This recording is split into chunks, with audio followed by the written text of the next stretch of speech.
மீட்பெருமாகிய இயேசு கிறிஸ்துவின் அன்பின் நாமத்தில் உங்கள் யாவரையும் நான் வரவேற்று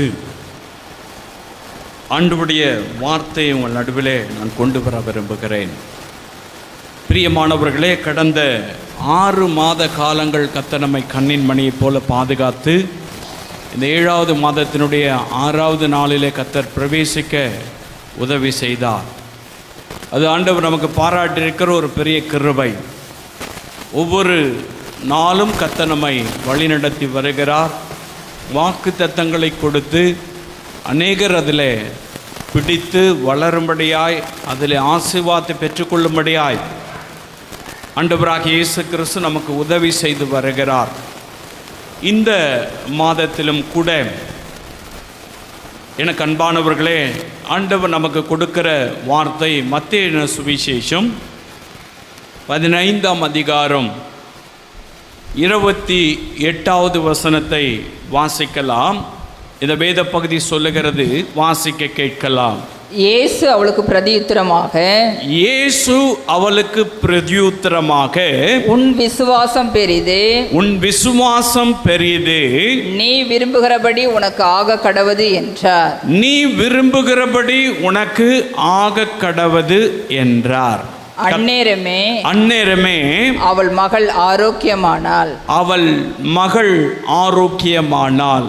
பிரியமான அன்பு சகோதரனே, சகோதரியே, இயேசு கிறிஸ்து ஒரு வாக்குத்தத்தம் கொடுக்கிறார். என்ன வாக்குத்தத்தம் கொடுக்கிறார்? நீ விரும்புகிறபடியே உனக்கு ஆக கடவது. ஹல்லேலூயா. நிறைய விருப்பம் நமக்கு இருக்கும். அநேக காரியங்கள் நிறைவேற்றி கொடுத்தா நல்லா இருக்குமே அப்படின்னு எதிர்பார்த்திருக்கலாம். அநேக காரியங்கள் நடைபெறாமல் அது வெறும் நினைவோடு கூட போக்கக்கூடியதாக இருக்கும். கர்த்தர் சொல்லுகிறார், நீ விரும்புகிறபடியே உனக்கு ஆக கடவது. நீங்கள் என்ன விரும்புகிறீங்களோ அதை நான் செய்கிறேன், அதை நான் பிளஸ் பண்ணுறேன், அதை நான் ஆசீர்வதித்து தரேன்னு சொல்லி இயேசு கிறிஸ்து நமக்கு வாக்கு தத்தம் செய்கிறார். பாருங்க, இந்த கானானிய ஸ்திரீ என்பவள் தீரு சீதோன் பட்டணத்திலிருந்து வருகிறவள். இவருடைய வாழ்க்கையில் இயேசுவை இதுக்கு முன்னாடி பார்த்தது கிடையாது. இயேசுக்கும் அவளுக்கும் சம்பந்தம் கிடையாது. இயேசு அவளை ரட்சிக்கவில்லை. அவள் இயேசுவை ஏற்றுக்கொண்டவளும் அல்ல. இவருடைய வாழ்க்கையில் பாருங்கள், ஆண்டவருடைய சமூகத்தில், இயேசுடைய சமூகத்தில் வந்து அநேக காரியங்கள், ஒரு ஸ்ட்ரகிள், ஒரு போராட்டம் நடக்குது. இவ கேட்குறா, இயேசு அதை கொடுப்பதற்கு ஆயத்தமாக இல்லை. ஆனால் பாருங்க, தொடர்ந்து இப்போ விடாமல் எனக்கு அற்புதம் நடக்கணும், என் மக சுகமாகணும் அப்படி சொல்லிட்டு விடாமல் கேட்டுகிட்டே இருக்கா. கடைசியில் இயேசு ஒரு முடிவுக்கு வருகிறார், நீ விரும்புகிறபடியே உனக்கா கடவுதுன்னு. ஹல்லேலூயா. எனக்கு அன்பான அன்பு சகோதரனே, சகோதரியே, பாருங்க, இந்த அம்மா தீரு சீதோன் என்று சொல்லுகிற ஒரு பட்டணம். அந்த பட்டணம் எப்படிப்பட்ட பட்டணம்னு பார்த்தீங்கன்னாக்கா, பாவம் நிறைந்த ஒரு பட்டணம். நீங்கள் ஏசாயா தீர்க்கதரிசன புஸ்தகத்தில் 23ஆம் அதிகாரத்திலேருந்து வாசித்து பார்த்தீங்கன்னாக்கா, அந்த பட்டணத்தை குறித்து சொல்லப்பட்டிருக்கிறது. அது ஒரு பாரமான பட்டணம், பாவம் நிறைந்த, விபச்சாரம் நிறைந்த, விக்கிரக ஆராதனை நிறைந்த, பொல்லாத வேசித்தனம் நிறைந்த ஒரு இடம். அங்கு வாழ்கிறவர்கள் எல்லாரும் அப்படிப்பட்டவர்களாக, இயேசுவை அறியாதவர்களாக, பரிசுத்தம் இல்லாதவர்களாக அங்கு வாழ்ந்து கொண்டிருக்கிறாங்க. அவங்கள தான், அந்த இடத்திலிருந்து தான் இந்த சகோதரி வரா. இவ வந்து இயேசுவிட்ட தான் மகள் சுகமாகணும் அப்படின்னு சொல்லி கேட்குறா. அதுதான் அவருடைய ரிக்வஸ்ட், அதுதான் அவளுடைய வேண்டுதல். பாருங்க, அவருடைய மக பிசாசினால பிடிக்கப்பட்டிருக்கா. அந்த பிசாசு ஓட்டுறதுக்கு இயேசுவால முடியும் தெரிஞ்சு இயேசு அந்த பகுதியாக வராருன்னு உடனே பாருங்க, இவ வந்து தாவீதின் குமாரனே எனக்கு இறங்கும் என்று சொல்லி கூப்பிடுகிறாள். பாருங்க, இவ இயேசுக்கும் இவளுக்கும் எந்த சம்பந்தமும் இல்லாத ஒரு காரியத்தை நாம் பார்க்க முடிகிறது. எனக்கு அன்பானவர்களே, இவள் தகுதியற்றவள். இவள் எந்த அற்புதத்தை பெற்றுக்கொள்வதற்கு, ஆசீர்வாதத்தை பெற்றுக்கொள்வதற்கு தகுதி இல்லாதவர். அதனால தான் இயேசு பாருங்க அவளை ரிஜெக்ட் பண்றார், அவளை ஏற்றுக்கொள்ளவில்லை, அவள் போடுகிற சத்தத்தை அவர் கேட்கவில்லை, அவள் சொல்லுகிற வார்த்தைக்கு செவி கொடுக்கவில்லை. அவ கூப்பிட்டுட்டே இருக்கா, அவர் பாட்டு போயிட்டே இருக்கார். சீசங்கள் சொல்றாங்க, அதுக்கு அவர் நான் இஸ்ரவேல் ஜனத்துக்கு தான் வந்தேன், இவங்களுக்கு நான் வரல அப்படின்னு சொல்லிட்டு அவர் பாட்டுன்னு போயிட்டே இருக்கார். பாருங்க, காரணம் என்ன? இவள் தகுதியற்றவள். வாஸ்து பார்க்கலாம். அதே மத்தேயு சுவிசேஷம் 5ஆம் அதிகாரம் 14ஆம் வசனம் 24ஆம் வசனத்தில் வாஸ்து பார்க்கும் பொழுது பாருங்க, அதற்கு அவர் காணாமல் போன ஆடுகளாகிய இஸ்ரவேல் வீட்டாரிடத்திற்கு அனுப்பப்பட்டேனே என்று, இஸ்ரவேல் வீட்டாருக்கு அனுப்பப்பட்டேனே அன்றி மற்றபடி அல்ல என்றார். ஏன் இதுக்கு ஆன்சர் அப்படிதான் இயேசு கொடுக்கிறார். நான் காணாமல் போன இஸ்ரவேலர்களுக்காகத்தான் அனுப்பப்பட்டேன். இவ இஸ்ரவேலர் கிடையாது, இவளுக்கும் எனக்கும் சம்பந்தம் கிடையாது. இவர் கானானிய ஸ்திரீ. இவளுக்கு நான் எப்படி ஆசீர்வாதத்தை தர முடியும்? இவளுக்கு இப்படி நான் விடுதலை தர முடியும்? இவ கேட்குற ரிக்வஸ்ட்டை நான் எப்படி நிறைவேற்றி கொடுக்க முடியும்?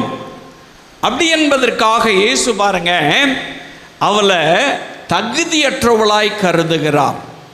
தகுதியற்ற ஒருவருடைய விருப்பத்தை இயேசு நிறைவேற்றி கொடுக்க முடியும்.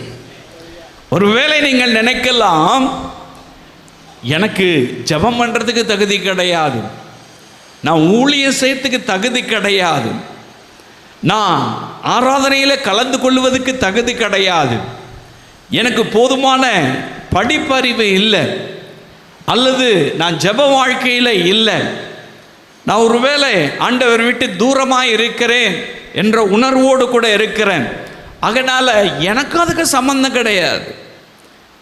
நான் ஜெபம் பண்ணி ஆண்டவர் எங்கே கேட்க போகிறாரு? ஏன் மூலமா எங்கே எழுப்புதல் வரப்போகுது? ஏன் மூலமா எப்படி குடும்பம் ரட்சிக்கப்பட போகிறது? எனக்கு தகுதியே கிடையாது அப்படின்னு சொல்லி நினைக்கலாம். ஆண்டவராகிய இயேசு கிறிஸ்து தகுதியற்றவருடைய விருப்பத்தை தான் நிறைவேற்று. அவளை பார்த்து தான் இயேசு சொல்றார், நீ விரும்புகிறபடி உனக்காக கடவுது. எனக்கு இதெல்லாம் தகுதி கிடையாதுங்க, இதெல்லாம் எனக்கு கிடைக்குமா? இதெல்லாம் எட்டாம் கனி, இதெல்லாம் எனக்கு எப்படி கிடைக்கும்? எனக்கு இருக்கிற சோர்ஸ் இதுதான். நான் எப்படி வீடு வாங்க முடியும்? நான் எப்படி பிஸ்னஸ் நடத்த முடியும்? நான் எப்படி இப்படியெல்லாம் படிக்க முடியும்? நான் எப்படி இந்த காரியத்தை செய்ய முடியும் அப்படின்னு நீங்கள் நினைக்கிறீங்களா? தகுதி இல்லைன்னு நினைக்கிறது தான் இயேசுக்கு தகுதி. ஹல்லேலூயா. தகுதி இல்லாத ஒருவனுடைய விருப்பத்தை இயேசு நிறைவேற்றுகிறார். எனக்கு அன்பான அன்பு சகோதரனே சகோதரியே, இஸ்ரவேலருக்காகத்தான் நான் வந்தேன்னு சொல்லி அவளை ரிஜெக்ட் பண்ணுறாரு. சீஷர்களுக்கு கூட இயேசு கட்டளை கொடுக்கும்பொழுது பாருங்க, நீங்கள் வாசித்து பார்க்கலாம். மத்தேயு சுவிசேஷம் மார்க்கு 10ஆம் அதிகாரம் 6ஆம் வசனம். அப்படித்தான் ஆண்டவராக இயேசு கிறிஸ்து இந்த அம்மாவுக்கு பதில் தருகிறார். இஸ்ரவேலருக்கு தான் நான் அனுப்பப்பட்டிருக்கிறேன், உனக்கு நான் அதை செய்ய முடியாதுன்னு சொல்லி ரிஜெக்ட் பண்ண இந்த மகளுக்கு தான் இயேசு அற்புதம் செய்தார். அவங்களுக்கு தான் ஆண்டவர் அற்புதம் செய்தார். நீங்களும் ஒருவேளை ரிஜெக்ட் பண்ணப்பட்டிருக்கலாம், ஏதோ ஒரு காரியத்தில் ஜெபம் கேட்கப்படாமல் இருக்கலாம், ஏதோ ஒரு காரியத்தில் அற்புதம் பெற்றுக்கொள்ள முடியாமல் இருக்கலாம், ஏதோ ஒரு காரியத்தில் நீங்கள் தகுதி இல்லைன்னு சொல்லி நினைச்சிட்டு இருக்கலாம். உங்களை பார்த்து தான் இயேசு சொல்லுகிறார், நீ விரும்புகிறபடி உனக்கு ஆக கடவுதுன்னு சொல்லி. ஹல்லேலூயா. அதுதான் ஆண்டவருடைய வல்லமை, அதுதான் இயேசுடைய வல்லமை. பிரியமானவர்களே பாருங்க, அவளை இயேசு அங்கீகரித்து கொண்டா, அவளை இயேசு ஏற்றுக்கொண்டார். அவளுக்கு ஆண்டவர் அற்புதம் செய்து மகிழ்ச்சி ஆக்கினார். வாக்கு தத்தங்களின் தேவன், வாக்கு மாறாதவர். இன்னைக்கு உங்களுக்கும் எனக்கும் ஆண்டவர் சொல்லுகிற காரியம், நீ விரும்புகிறபடி உனக்கு ஆக கடவுது. ஹல்லேலூயா. இரண்டாவது, இவருடைய விருப்பத்தை இயேசு ஏன் நிறைவேற்றினாரு? நீங்க பார்த்தீங்கன்னு சொன்னீங்கன்னாக்கா வாசித்து பார்க்கலாம். அதே மத்தேயு சுவிசேஷம் 15ஆம் அதிகாரம் 28ஆம் வசனத்தை வாசிக்கலாம். இயேசு அவளுக்கு பிரதியுத்தரமாக, ஸ்திரீயே, உன் விசுவாசம் பெரிது, நீ விரும்புகிறபடி உனக்கு ஆக கடவுது என்றார். அந்த பொம்பளையை பார்த்து சொல்றார், அந்த ஸ்திரீயை பார்த்து சொல்றார், உன் விசுவாசம் பெரியது. ஹல்லேலூயா. ஆண்டவராக இயேசு கிறிஸ்து நம்முடைய மன விருப்பத்தை நிறைவேற்றணும்னு சொன்னாக்கா நம்முடைய விசுவாசத்தை பார்க்கிறார். நம்முடைய விசுவாசத்தின் ஆழத்தை அவர் பார்க்கிறார். பிரியமான அன்பு சகோதரனே, சகோதரியே, அவருடைய விசுவாசத்தை இயேசு கண்டார். அவருடைய விசுவாசம் எப்படிப்பட்ட விசுவாசம்? புரத்தி அடித்தாலும் அற்புதத்தை பெற்றுக்கொள்ளாமல் நான் போக மாட்டேன் என்கின்ற விசுவாசம். இயேசுதான் குணம் தருவார், இயேசுதான் என் விருப்பத்தை நிறைவேற்றுவார், இயேசுதான் என் பெண்ணை ரட்சிப்பார், இயேசுதான் இதிலிருந்து விடுதலை தருவார். நான் வேற எங்கேயும் போக மாட்டேன், அவரை தான் பற்றி கொள்வேன். என்ன நடந்தாலும் சரி, அவர் துரத்தி விட்டாலும் சரி, அவர் நாயே பெய்ய சொன்னாலும் சரி, அப்பத்தை தரமாட்டேன்னு சொன்னாலும் சரி, நான் உனக்கு இதை செய்ய மாட்டேன் ரிஜெக்ட் பண்ணாலும் சரி, நான் உண்மை தான் விசுவாசிப்பேன், நான் உண்மையில தான் விசுவாசமா இருப்பேன். எவ்வளவு பெரிய விசுவாசம் பாருங்க. அதை தான் இயேசு பார்த்தார். ஸ்திரீயே, உன் விசுவாசம் பெரியது, நீ விரும்புகிறபடி ஆக கடவுது. நம்முடைய விருப்பத்தை ஆண்டவர் நிறைவேற்ற ஆயத்தமா இருக்கிறார். பாருங்க, நம்முடைய விசுவாசத்தை அவர் பார்க்கிறார். சில நேரங்களில் பாருங்க, விசுவாசத்தில் சோர்ந்து போயிடுவோம், விசுவாசத்தில் குறைவுள்ளவர்களாக போயிடுவோம். கொஞ்சம் ஜெபம் பண்ணி பார்ப்போம், ஒன்றும் நடக்கலை அப்படின்னு சொன்னாக்கா பார்த்துங்க, அந்த ஜெபத்தை விட்டுருவோம் அல்லது பழையபடி திரும்பி போயிடுவோம். பாருங்க, அப்போ விசுவாசம் இல்லை. விசுவாசம் இல்லாதபடினாலே தான் நம்முடைய விருப்பத்தை இயேசுவால நிறைவேற்றி கொடுக்க முடியல. இந்த அம்மாவுக்கு எத்தனையோ தடைகள் வந்தது, இன்சல்ட்டிங் வந்தது, ஜெபம் கேட்கப்படல, இயேசுவே ரிஜெக்ட் பண்ணிட்டார். எவ்வளவோ போராட்டம். சீஷர்கள் ஒரு பக்கம் சொல்லியிருப்பாங்க, அவங்க விட்டவே இல்லை. பாருங்க, அந்த விசுவாசத்தை தான் இயேசு பார்க்கிறார். ஹல்லேலூயா. எப்படி விசுவாசாங்க பாருங்க. இயேசு சொல்றாரு, வாசிக்கலாம் இந்த அதிகாரத்தில், மத்தேயு சுவிசேஷத்தில் 15ஆம் அதிகாரம் 27ஆம் வசனத்தை வாசிக்கலாம். அவர் அவளை நோக்கி பிள்ளைகளின் அப்பத்தை எடுத்து நாய்க்குட்டிகளுக்கு போடுகிறது நல்லதல்ல என்றார். ஆன்சர் அதுதான். அதற்கு அவள் மெய்தான் ஆண்டவரே, ஆகிலும் நாய்க்குட்டிகள் தங்கள் எஜமான்களின் மேஜையிலிருந்து விழும் துணிக்கைகளை தின்னுமே என்றார். இப்பதான் சொல்றாரு, உன் விசுவாசம் தெரியுது, நீ விரும்புகிறபடி ஆக கடவுதுன்னு சொல்றாரு. இயேசு ரொம்ப தெளிவா சொல்றாரு, நான் என் பிள்ளைகளுடைய அப்பத்தை எடுத்து, நீ என் பிள்ளையா கிடையாது, நீ யாரோ, எனக்கும் உனக்கும் சம்பந்தம் இல்லை, நீ கேட்கறதுனால என் பிள்ளைகளுக்காய் நான் வைத்திருக்கிற ஆசீர்வாதத்தை உனக்கு தர முடியாது? பிள்ளைகள் அப்பத்தை எடுத்து நான் எப்படி உனக்கு தர முடியும்? என்கிட்ட அற்புதத்தை கேட்கிறியே, விடுதலையை கேட்கிறியே அப்படி சொல்லி இயேசு அந்த அம்மாட்ட சொல்றாரு. அதுக்கு அவங்க ரொம்ப ஞானமா பதில் சொல்றாங்க. எனக்கு அப்பெல்லாம் வேண்டாம், நீங்க முழுசாலாம் நான் கொடுக்க வேண்டாம், நீங்க வச்சுக்கிறதெல்லாம் நான் கொடுக்க வேண்டாம். உங்க பிள்ளைங்களாம் சாப்பிட்ருவாங்க பார்த்தீங்களா, மேசையில் உட்காந்து சாப்பிடுவாங்கள, பிள்ளைங்க சாப்பிடும்போது என்ன ஆகும், ரொம்ப நீட்டாக சாப்பிடுவாங்க. அங்கங்கே என்ன பண்ணுவாங்க, இறச்சிருவாங்க, கீழே போட்டுருவாங்கல்ல, டேபிள் எல்லாம் போட்டுருவாங்கல்ல. அந்த இறஞ்ச தூசியாக கிடக்கிற குப்பையாக இருக்கிற அதை எனக்கு கொடுத்தா போதும், அதை நான் சாப்பிட்டா போதும். பாருங்க, இயேசுடைய உள்ளத்தை அசைச்சிச்சு. இவன் எவ்வளவு விசுவாசிக்கிறான் என் மேல, அவன் அற்புதத்தை கேட்கிறான், அதை என்னால் கொடுக்க முடியல, நான் அதுக்கு ஆன்சர் பண்றேன். நான் எதுக்கு வந்தேன்? நான் மகிமைப்படாததுனால இஸ்ரவேல் ஜனங்களுடைய ரட்சிப்புக்கு தான் நான் வந்தேன். ஆகையினால அதை தான் நான் உங்களுக்கு செய்ய முடியும், உனக்கு நான் செய்ய முடியாதுன்னு சொல்றேன். ஆனாலும் இவங்க முழுசா கேட்கல, எனக்கு அப்பம் வேணும்னு சொல்லிட்டு தூசியை கொடுங்க, மேசையிலேருந்து விழுகிற குப்பையை கொடுங்க, அது போதும் எனக்கு, அது என்னுடைய வாழ்வில் அற்புதம் செய்யும், அது எனக்கு ஆசீர்வாதத்தை கொண்டு வரும். இதுதான் விசுவாசம், இதுதான் விசுவாசம்.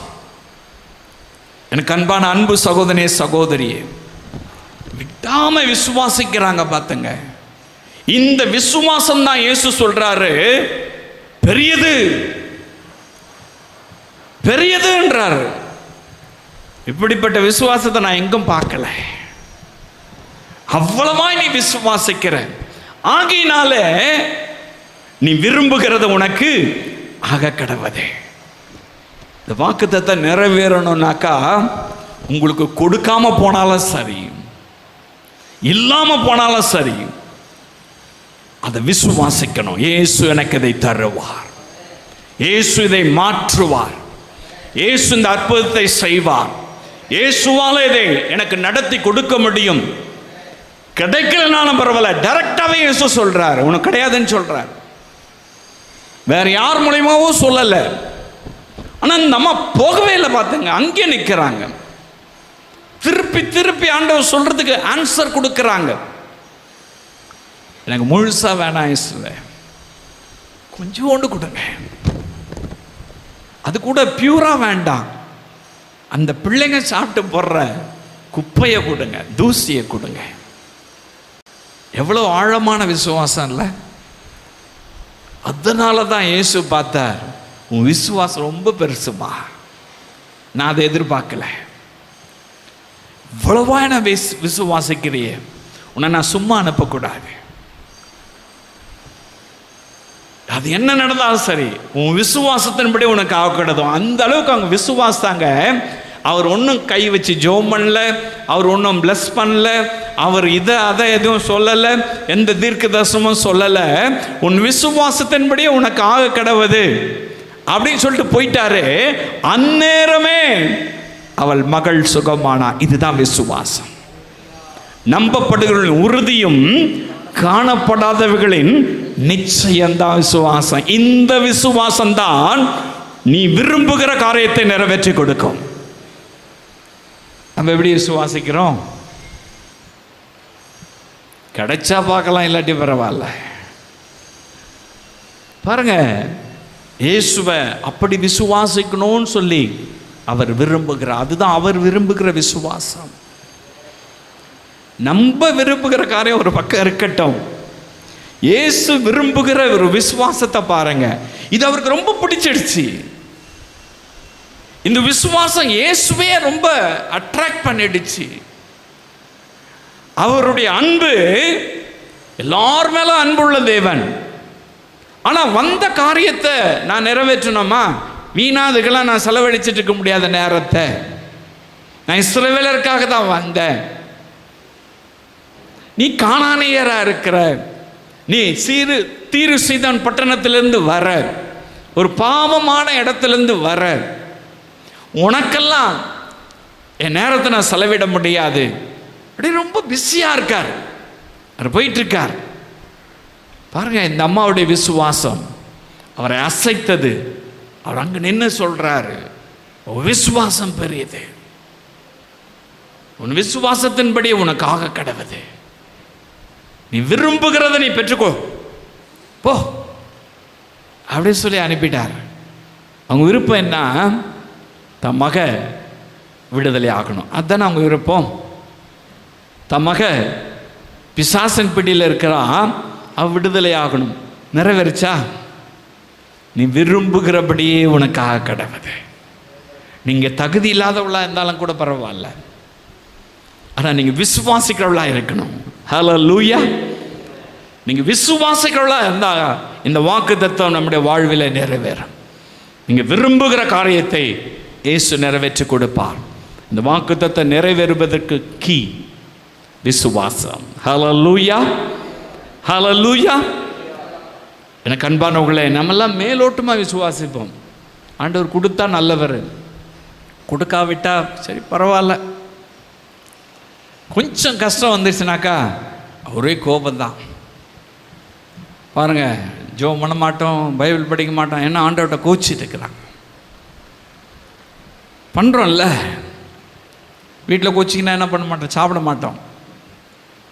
சின்ன வயசுலாம் தான் கோச்சிக்கினாக்கா அப்படியே முறுக்கிட்டு உட்காந்துக்கிறது, சாப்பிட மாட்டோம், அவர்கிட்ட பேச மாட்டோம், ஏன்னா கோபமாக இருக்குமா. பாருங்கள், அப்போ வந்து தாசா பண்ணி மெதுவாக சாப்பிடு, பரவாயில்ல பரவாயில்ல செய்து தரேன் சாப்பிடு அப்படி சொன்னாக்கா அப்படின்ட்டு உட்காந்து சாப்பிடுவோம். பாருங்கள், அப்படி தான் நம்முடைய விசுவாசம்லாம் அப்படி தான் இருக்குது. ஆண்டவர்கிட்ட கோச்சிக்கிறதும், ஆண்டவர் துரத்தி விட்டால் ஓடி போடுறதும், அல்லது கொடுக்க மாட்டேன்னு சொன்னாக்கா பாருங்கள் உடனே கோச்சிக்கின்னு நான் இனிமேல் உங்கள்கிட்ட வரவே மாட்டேன், நான் பைபிள் படிக்கவே மாட்டேன், நான் ஜெபம் பண்ணவே மாட்டேன், நான் ஆராதனைக்கு வரவே மாட்டேன். செய்யணும்ல. இந்த அம்மா எங்கன்னா செஞ்சிச்சா? அதுதான் விசுவாசம். விசுவாசம் பெரியது அப்படின்னு சொல்றார் இயேசு. உங்களை பார்த்து சொல்லுவாரா? நம்ம பார்த்து சொல்லுவாரா? பாருங்க, விசுவாசம் பெரியது, விரும்புகிறபடியே உனக்காக கடவுது. ஹல்லேலூயா. இந்த அம்மாவோட விசுவாசத்தை பார்த்தார். நம்ம மத்தியில் அம்மா சாராள் அம்மான்னு ஒருத்தவங்க வருவாங்க, தெரியுமா உங்களுக்கு?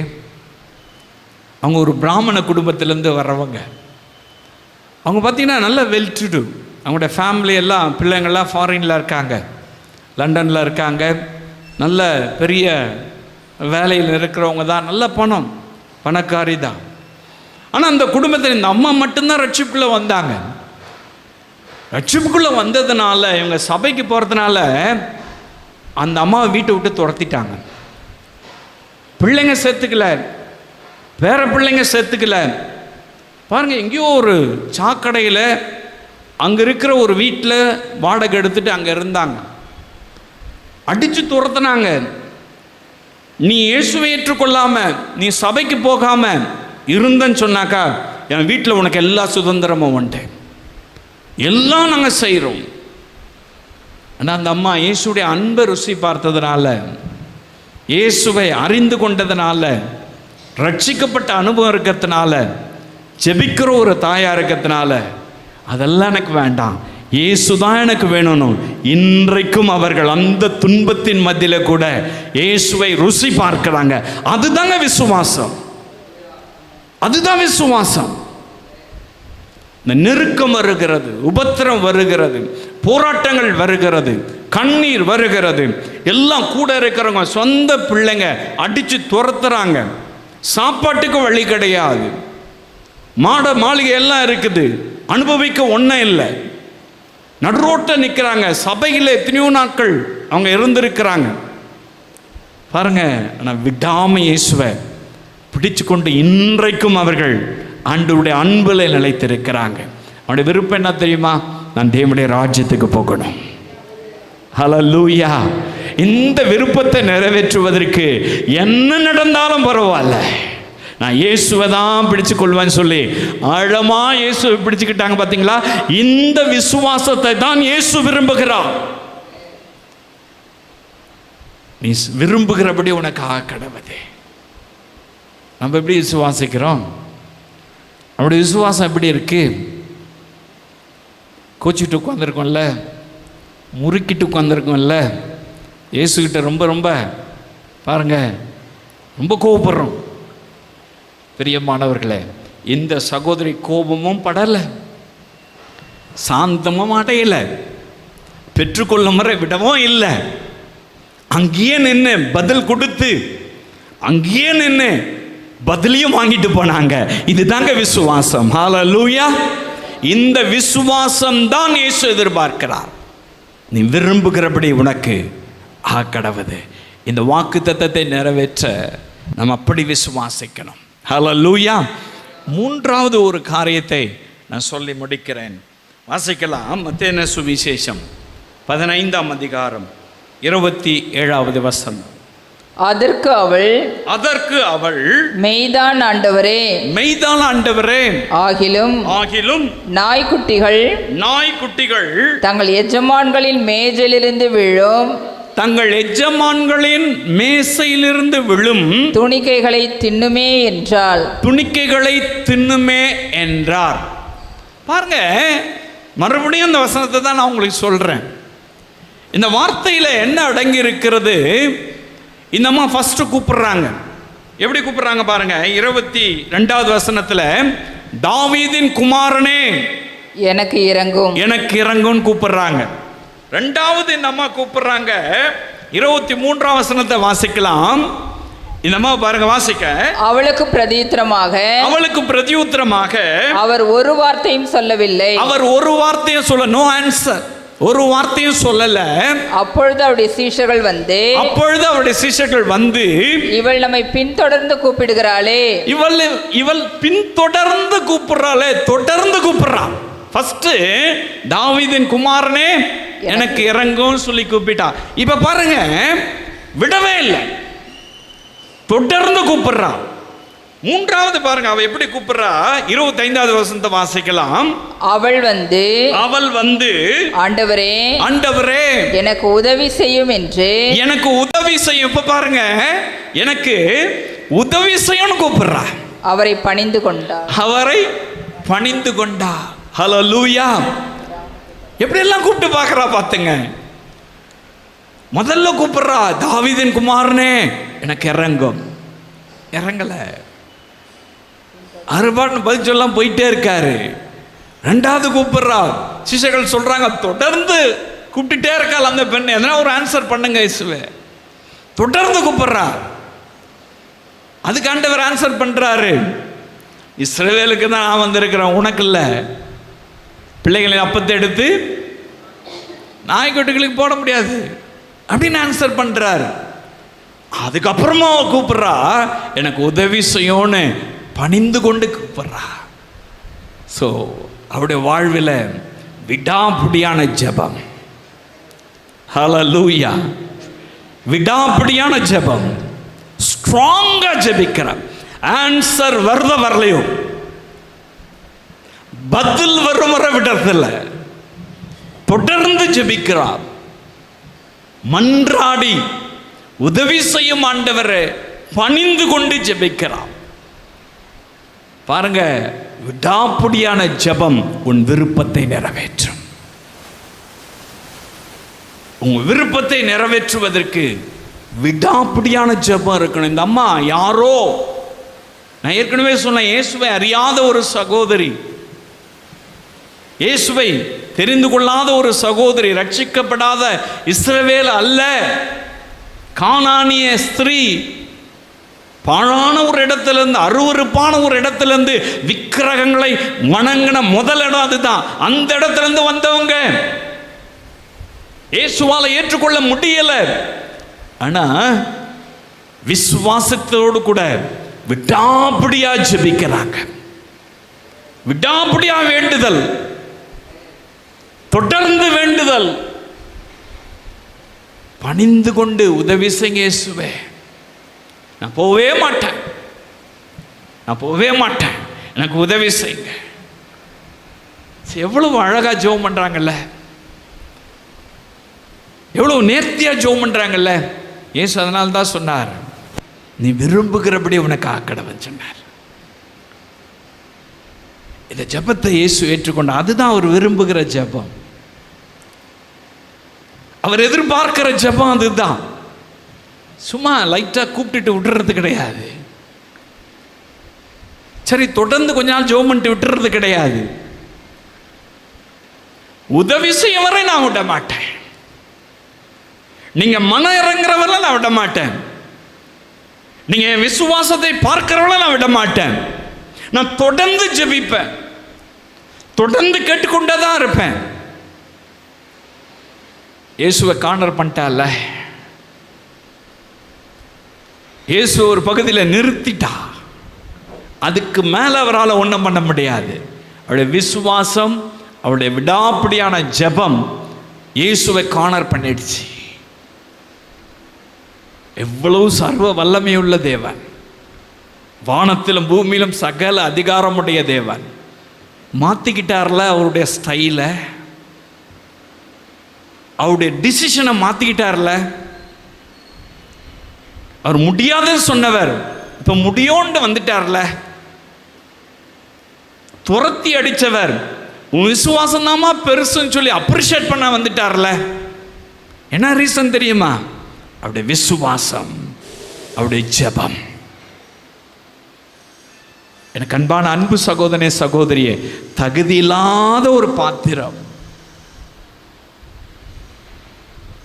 இயேசுவை அறியாத ஒரு பாத்திரம், அவளுக்கே இயேசு நின்று பதில் தந்து அவருடைய விருப்பத்தை நிறைவேற்றினவர். உங்களுக்கு நிறைவேற்ற மாட்டாரா? உங்களுக்கு நிறைவேற்ற மாட்டாரா? கட்டாயம் நிறைவேற்றுவார், கட்டாயம் நிறைவேற்றுவார். நீங்க விருப்பம்படி, நீங்க விரும்புகிற காரியத்தை அவர் செய்து உங்களை மகிழ்ச்சி ஆக்குவார். ஆனா இந்த அம்மாக்குள்ள இருக்கிற விசுவாசம் நமக்கு தேவை. இந்த அம்மாவுடைய ஜெப வாழ்க்கை நமக்கு தேவை. எனக்கு அன்பானவர்களே, நம்ம ஆண்டவரை நோக்கி பார்த்து, ஆண்டவரே இந்த வாக்குத்தத்தம் நிறைவேறுவதற்கு நீர் விரும்புகிற விசுவாசத்தை எனக்கு தாங்க. ஆண்டவரே இந்த வாக்குத்தத்தத்தை என்னுடைய வாழ்வில் நீ நிறைவேற்றி கொடுப்பதற்கு நீர் விரும்புகிற ஜெப வாழ்க்கை எனக்கு தாங்க. அப்படி ஆண்டவருடைய சமூகத்தில் நம்ம அர்ப்பணிக்கும் பொழுது இந்த வாக்குத்தத்தம் நிறைவேறும். என்ன வாக்குத்தத்தம்? நீ விரும்புகிறபடி உனக்கு ஆக்கடவதே. சொல்றதுக்கு ஈஸியா இருக்கும், கேட்கறதுக்கு ரொம்ப இனிப்பா இருக்கும். நீ விரும்புகிறபடி ஆக்கடவுது. ஆஹா, நம்ம எல்லாத்தையும் கேட்கலாம், எல்லாத்தையும் கேட்கலாம், எல்லாத்தையும் கேட்கலாம், எல்லாத்தையும் பெற்றுக்கொள்ளலாம். ஆனால் எல்லாத்தையும் பெற்றுக்கொள்வதற்கு எனக்கு அந்த அளவுக்கு விசுவாசம் வேணும். எல்லாற்றையும் பெற்றுக்கொள்வதற்கு ஏற்ற ஜெப வாழ்க்கை எனக்கு வேணும். இந்த பெண்மணிக்கு அந்த ஜெபமும் அந்த விசுவாசமும் இருந்தபடியினாலே தான் இந்த வாக்குத்தத்தத்தை கர்த்தர் அவளுக்கு கொடுத்தார். அந்த வாக்குத்தத்தத்தை தான் உங்களுக்கும் எனக்கும் ஆண்டவராக இயேசு கிறிஸ்து சொல்லுகிறார். பிரியமானவர்களே, நீங்கள் விரும்புகிற காரியத்தை விரும்புகிறபடியே கர்த்தர் உங்களுக்கு செய்வார். இந்த வாக்குத்தத்தத்தின் பிள்ளைகளாகபடியாய் விசுவாசிக்க நம்ம ஒப்பு கொடுக்கலாமா? ஆண்டவருடைய சமூகத்தில் விசுவாசிக்க ஒப்பு கொடுக்க. ஆனானே ஸ்ரீ போல நான் விசுவாசிக்க என்னை ஒப்பு கொடுக்கிறேன் ஆண்டவரே. நீங்கள் பதில் தந்தாலும் பதில் தரா போனாலும் சரி, நான் விசுவாசிக்க ஒப்பு கொடுக்கிறேன். நீங்கள் துரத்தி விட்டாலும் சரி, நீங்கள் வேணான்னு ரிஜெக்ட் பண்ணாலும் சரி, யூ ஆர் நாட் ஃபிட் அப்படின்னு சொன்னாலும் சரி, நீ எனக்கு வேண்டாம் அப்படின்னு சொன்னாலும் சரி, நான் உண்மை தான் விசுவாசிப்பேன். நான் உண்மையில தான் நான் அன்பு வச்சிருப்பேன். நான் உண்மை தான் விசுவாசிப்பேன். நான் கூப்பிட்டு பார்க்குறேன், எனக்கு பதில் வரல, வரனால நான் விட மாட்டேன். பின்தொடர்ந்து வந்துட்டே இருப்பேன், தொடர்ந்து கேட்டுட்டே இருப்பேன். நீ உதவி செய்யும் வரை நான் விட மாட்டேன். நான் அப்படி ஜெபிக்க நான் ஒப்பு கொடுக்கிறேன். ஒப்பு கொடுப்பீங்களா? ஒப்பு கொடுப்பீங்களா? அவர் விருப்பத்தை நிறைவேற்றேன்னு சொல்றார். விரும்புகிறபடியே உனக்கு ஆக்கடவது. இந்த வார்த்தையை சோசியல் மீடியாவின் மூலமாக பார்த்து கொண்டிருந்தேன். இந்த அன்பு சகோதர சகோதரிய வாழ்வில் விசுவாசம் பெருகட்டும், ஜெப வாழ்வு, ஜெப அபிஷேகம் உண்டாயிருக்கட்டும். அவருடைய விருப்பத்தை நிறைவேற்றி இந்த வாக்குத்தத்தத்தை சொந்தமாக்கி கொடுப்பீராக. வியாதியின் பிடியில் இருந்தும் பிசாசின் பிடியில் இருந்தும் ஆண்டவரே, இந்த உலகத்தினுடைய கர்த்தாவே பொல்லாத ஆண்டவரே பாவத்தின் பிடியிலிருந்து அவளை விடுதலை செய்து உம்முடைய விருப்பம் அவருடைய வாழ்விலே நிறைவேற அற்புதத்தை செய்வீராக. இயேசுவின் நாமத்தில் நல்ல பிதாவே.